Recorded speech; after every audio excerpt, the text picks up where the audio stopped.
Vamos aí, ainda sobre Aspect-J, vamos continuar sobre o último elemento da sintaxe da linguagem. A gente já viu ponto de corte, já viu adendo, já viu exemplos de aspecto. Vamos ver agora como que faz a manipulação estática de código, que é através de declaração intertipo. Então, o conceito de Aspect-J é que ponto de corte e adendo são manipulações dinâmicas. Você entende ele a partir da execução do código. Você está pensando, o código da classe está executando, e chegou esse momento aqui, dinamicamente, eu vou interceptar e executar alguma coisa que está definida lá no meu adendo. Então, é manipulação dinâmica, pelo menos conceitualmente é dinâmica. Na verdade, é tudo estático, porque o compilador de Aspect-J, o AJC, que na verdade é o costurador, ele faz as coisas antes de você executar o seu código, em termos de compilação. Mas, para entendimento, adendo e ponto de corte são coisas que alteram a execução dinamicamente do sistema, enquanto a declaração intertipo altera estaticamente o seu sistema, o seu código. O que quer dizer isso? Vamos entender melhor a diferença. Então, ponto de corte e adendo afetam o comportamento dinâmico do seu sistema. Ao executar o seu sistema, chegou um ponto de corte, é interceptado e executado alguma coisa pelo seu adendo. Então, alteração dinâmica. Você também pode alterar a estrutura estática. Como você altera a estrutura estática? Aí vem o conceito de declaração intertipo, que você consegue introduzir um novo atributo, introduzir um novo método, introduzir um novo relacionamento de herança ou outros relacionamentos. Você consegue mudar a estrutura do seu código estaticamente. Vamos ver exemplo. Então vamos supor que eu queira introduzir um novo atributo na minha classe conta. Minha classe conta, quando eu escrevi o meu código Java, não tinha um atributo cheque especial. Tem lá o atributo saldo e o atributo número somente. Então, se eu abro o arquivo conta.java, eu vou ver lá o código da classe conta, e nesse código da classe conta não vou ver nenhum atributo chamado cheque especial. Mas esse atributo é importante para o meu aspecto. Então, o aspecto pode colocar ele na classe conta. Então, ao escrever esse código aqui, private float conta.cheque especial, no aspecto, o aspecto vai colocar esse atributo na classe conta. É chamado estaticamente porque depois eu posso acessar esse atributo naturalmente. A partir do momento que eu escrever isso aqui no meu aspecto, o aspecto coloca isso na minha classe conta e eu posso acessar esse atributo como se ele existisse na classe conta. Então, posso ter métodos na classe conta que usa esse atributo. Provavelmente o método não vai estar na classe conta, mas vai ter no aspecto introduzido na classe conta, por exemplo. Porque senão você criaria uma dependência da classe com aspecto. Então, não é uma boa prática. Mas, se você quiser, você pode, inclusive, no código da classe conta, você acessar esse atributo cheque especial, porque o aspecto realmente colocou lá em tempo de desenvolvimento, no caso do Eclipse. Ao você escrever esse código no aspecto e salvar, automaticamente ele vai lá para a sua classe conta. Então, por isso que é dito manipulação estática. Se você não tiver no IDE, você vai ter que, obviamente, chamar o AJC para ele fazer a costura. Mas ainda assim é chamado de alteração estática do seu código. Então, no primeiro exemplo, eu introduzo um novo atributo chamado cheque especial na classe conta. No segundo exemplo, eu introduzo um novo método main na classe conta. Então, no segundo exemplo, minha classe conta não tinha o método main, mas quando eu escrevi esse código no aspecto, o aspecto colocou o método main na minha classe conta.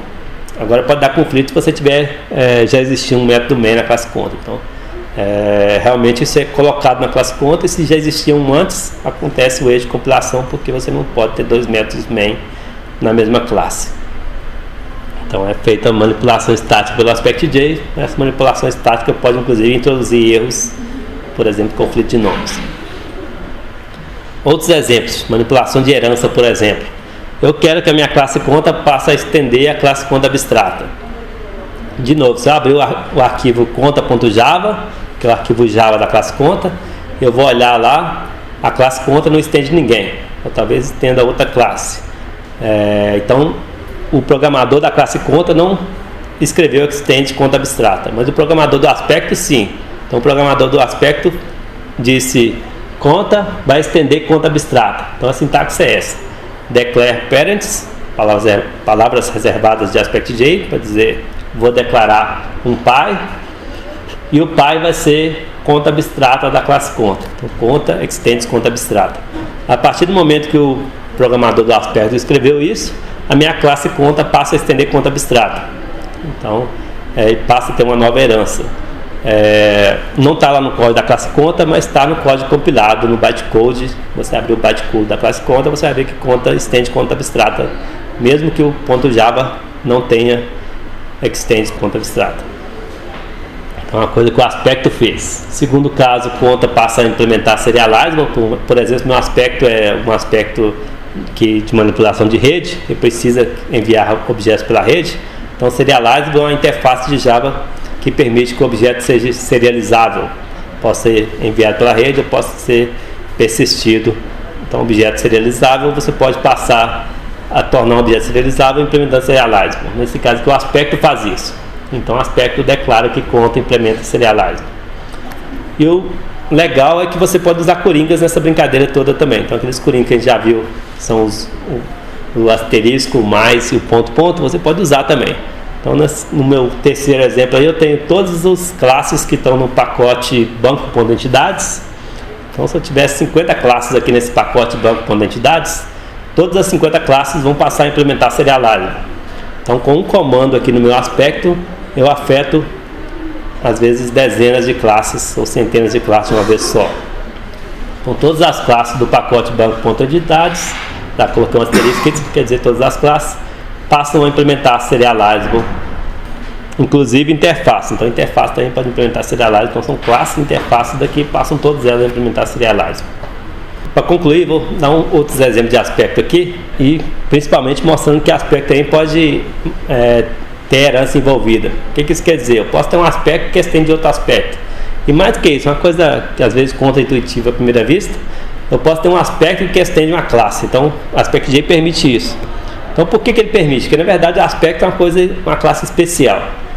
Um aspecto tem tudo que a classe tem. Além disso, ela pode ter coisas a mais, que são os pontos de corte, os adendo e as declarações intertipo. Então, já que o aspecto é uma classe especial, ele pode herdar a classe e adicionar coisas. Então, o aspecto pode herdar a classe.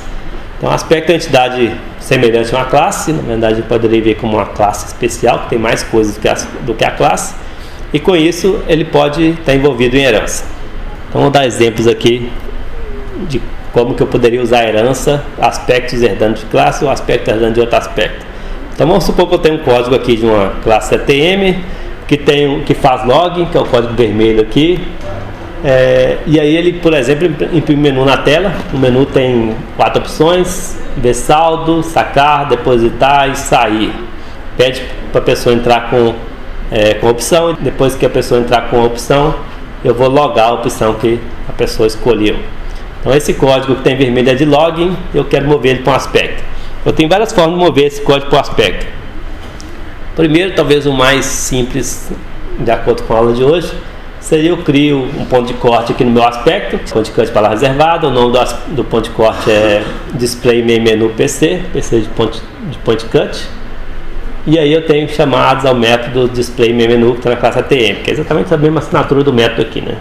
Display main menu retorna um int, está na classe ATM.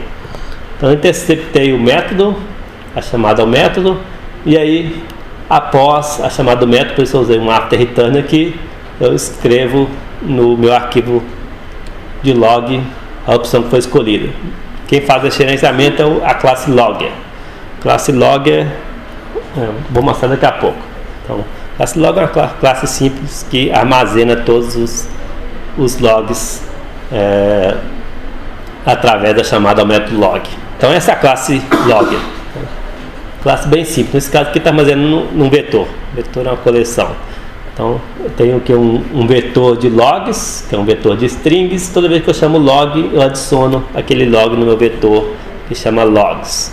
A classe simples tem um atributo logs, que é um vetor. Tem 2 métodos, o método log, que adiciona coisa nesse vetor. E tem o método printlog, que imprime tudo que foi logado. Então, percorre o meu vetor, imprime tudo que está, todo o conteúdo desse vetor. A questão é, o que eu vou fazer com essa classe logger se eu estou modularizando o meu aspecto de login? Então eu posso deixar essa classe do jeito que está, mover todo o conteúdo, eu posso mover a classe como tar e deixar o aspecto chamar essa classe, ou eu posso usar a herança. Então esse código pertence a login, ao concerne login, ao interesse login. Então ele tem que ser modularizado junto com as outras coisas de login, junto com o aspecto de login. Então a situação é eu apagar esse código que estava na classe e colocar todo esse código no aspecto. Então, meu aspecto log, note que antes era public class logger. Aqui eu chamava logger.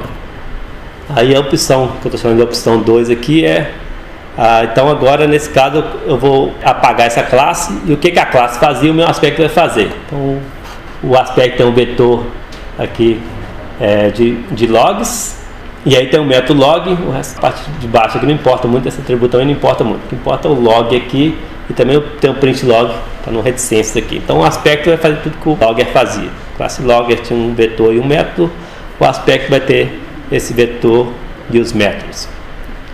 Então, opção 2. A opção 1 seria manter o arquivo logger como está. A opção 2 seria eu mover aquele código de logger para o aspecto e apagar a classe, obviamente. Então, esse código que está demarcado em vermelho aqui seria o código que antes estava na classe logger, mas foi movido para o aspecto logging. E a opção 3, que é justamente o que eu acho interessante mostrar, é que o aspecto pode estender a classe. Então, a classe logger pode continuar existindo, e aí eu posso ter o aspecto logging extends a classe logger. Então o aspecto logging tem tudo que a classe logger tem. Além disso, ele tem esse ponto de corte e esse adendo que foi escrito aqui no próprio aspecto. Então tem essas 3 opções aí que é decisão do programador, e que o Aspect-J te permite isso. Te permite você manter os arquivos separados, logger e o aspecto logging, onde o aspecto chama a classe logger. Permite você apagar a sua classe logger e colocar aquele conteúdo no arquivo log, no aspecto log, desde que o aspecto log não fique grande demais, nem é um problema sintático, também é um problema semântico. Se você colocar tudo no aspecto, você pode criar um aspecto grande demais, complicado demais. E a terceira opção seria aspectos herdar de classe, não tem problema nenhum, o Aspect-J permite isso.